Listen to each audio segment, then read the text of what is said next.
What if the spread you once considered a healthier choice deserves a second look? Margarine has changed significantly over the years, so not every product is the same. Historically, however, some margarines were made with partially hydrogenated oils, a major source of artificial trans fats. Strong human evidence has linked trans fat intake with higher cardiovascular risk, which is why artificial trans fats have been largely removed from the U.S. food supply. Think of cell membranes as flexible borders that help cells communicate and function. The fats we eat can influence their composition, but claims that modern margarine simply damages your cells go beyond what the evidence can prove. The practical lesson is simpler. Read the ingredient label, avoid partially hydrogenated oils, and favor minimally processed sources of unsaturated fats, such as extra virgin olive oil when appropriate. The real issue isn't fear of fat, it's understanding what kind of fat you're eating.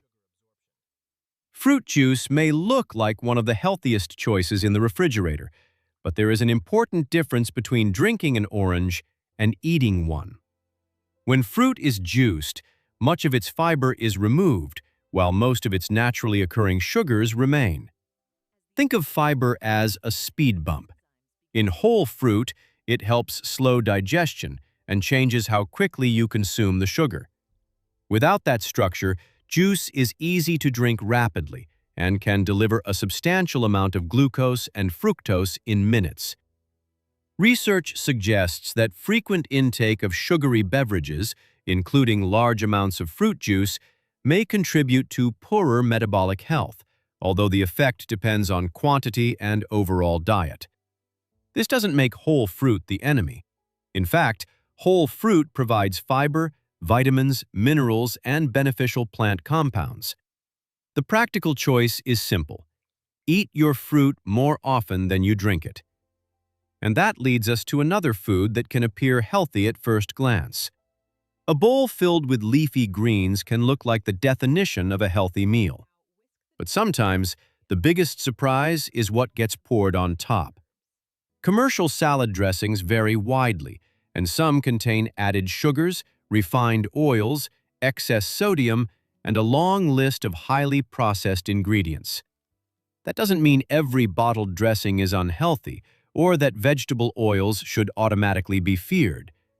The more useful question is what the entire ingredient list looks like and how much dressing you use. Imagine building a nutritious meal and then covering it with ingredients you never intended to eat.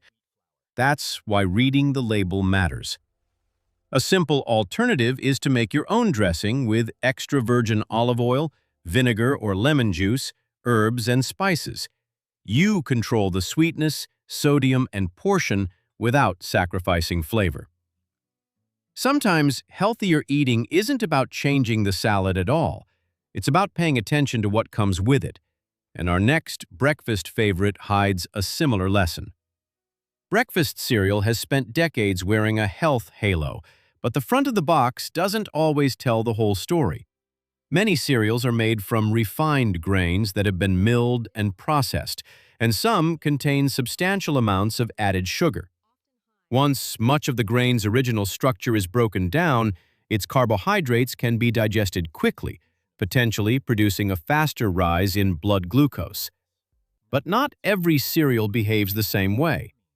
Research generally supports choosing whole grains and fiber-rich foods over highly refined alternatives, so the ingredient list matters more than the word cereal. Look for options higher in fiber and lower in added sugar, or build breakfast around minimally processed foods such as eggs, plain yogurt, nuts, seeds, fruit, and whole grains. The goal isn't to fear carbohydrates. It's to choose foods that deliver more nutrition with them. And what happens when processing moves from grains to meat? That's where the next chapter takes us. Processed meat raises a different question. When does convenience begin to carry a nutritional cost? Bacon, sausages, hot dogs, and some deli meats can contain high levels of sodium as well as nitrites or nitrates used for preservation. Under certain conditions, these compounds can contribute to the formation of N-nitroso compounds, including nitrosamines. More importantly, long-term observational evidence has consistently linked higher processed meat intake with increased risk of colorectal cancer and cardiovascular disease, although an individual's overall diet still matters. This doesn't mean an occasional slice of bacon determines your future. Think in terms of patterns, not panic. A practical approach is to make fresh fish, poultry, beans, or minimally processed meats your everyday choices and keep processed meats less frequent. But processing isn't the only concern. What happens when food meets very high heat brings us to the next part of the story. High heat changes more than the texture of food. It can also change its chemistry. When oils are heated repeatedly, especially during deep frying, they can gradually break down and form oxidation products, such as aldehydes. Starchy foods cooked at very high temperatures can also produce acrylamide, although the amount varies with the food, temperature, and cooking time.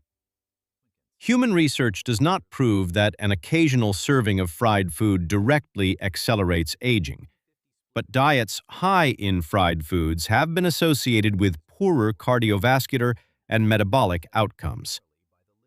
Picture a restaurant fryer running for hours. Each heating cycle can further degrade the oil. The practical answer isn't to fear every crispy meal. Instead, make frying an occasional choice and rely more often on baking, roasting, grilling carefully, or air frying with less oil. How food is cooked matters, but our next category combines high heat with another problem: refined flour and added sugar. Now imagine combining refined flour, added sugar, and processed fats in a single food. That's exactly what happens in many muffins, cupcakes, cookies, and pastries. Refined grains have lost much of their original fiber and structure, while added sugars can make these foods easy to overconsume without providing lasting fullness. Frequent high blood glucose may also contribute to glycation, a process in which sugars react with proteins and form compounds known as advanced glycation end products, or AGEs. Research is still exploring exactly how dietary AGEs influence human aging, so one pastry should not be treated as a shortcut to premature aging. The larger concern is the eating pattern. Enjoying dessert occasionally is very different from making refined baked goods a daily breakfast. Choose whole, fiber-rich foods more often and keep pastries as treats rather than staples. But there's an even faster way to consume large amounts of sugar, and it doesn't require chewing at all. And that faster route is sugar in a glass. Soda, energy drinks, sweetened teas, and many flavored coffee drinks can deliver a surprising amount of added sugar without making you feel as full as solid food. Because liquid calories require little chewing and can be consumed quickly, it becomes easy to drink more energy than you realize. Large human studies consistently associate frequent sugar-sweetened beverage intake with weight gain, type 2 diabetes, and cardiovascular disease, although these studies do not mean one occasional soda causes those conditions. Think of these drinks as sugar arriving with very little nutritional baggage, few nutrients, little or no fiber, and limited satiety. A practical first step is to make water, unsweetened tea, or coffee without added sugar your everyday choice. You don't need perfection. Reducing frequency can already improve the overall quality of your diet. But there's another detail hiding inside many sweetened drinks: the type of sugar itself. That brings us to high fructose corn syrup, or HFCS. But this is where the story is often oversimplified. HFCS contains glucose and fructose, much like ordinary table sugar, although their proportions differ slightly. Fructose is processed primarily by the liver, and when consumed in excessive amounts, especially through calorie-rich, sweetened foods and drinks, it may contribute to higher liver fat, triglycerides, and uric acid. But blaming HFCS alone misses the larger picture. Current evidence does not support treating regular sugar as a healthy alternative simply because it has a different name. Think of them as two routes leading toward a similar destination when consumed too often: excess added sugar. Instead of hunting for one bad sweetener, check labels, reduce added sugars overall, and prioritize minimally processed foods. And now we reach a substance that affects far more than blood sugar. It can influence the liver, brain, gut, and even sleep. And now we reach alcohol, where the evidence becomes especially important. Once alcohol enters the body, the liver converts it into acetaldehyde, a toxic compound that can damage DNA before it is broken down further. Alcohol can also increase urination, disrupt sleep architecture, and place additional stress on the liver. Research has linked alcohol consumption with several cancers and other health risks, and the risk generally rises as intake increases. Although older studies sometimes suggested cardiovascular benefits from moderate drinking, those findings can be influenced by lifestyle and other confounding factors. That changes the practical message. If you don't drink, there is no health reason to start. If you do drink, drinking less reduces exposure to alcohol-related harm. Healthy aging isn't about fearing one glass or one meal. It's about reducing repeated exposures that may work against your health over time.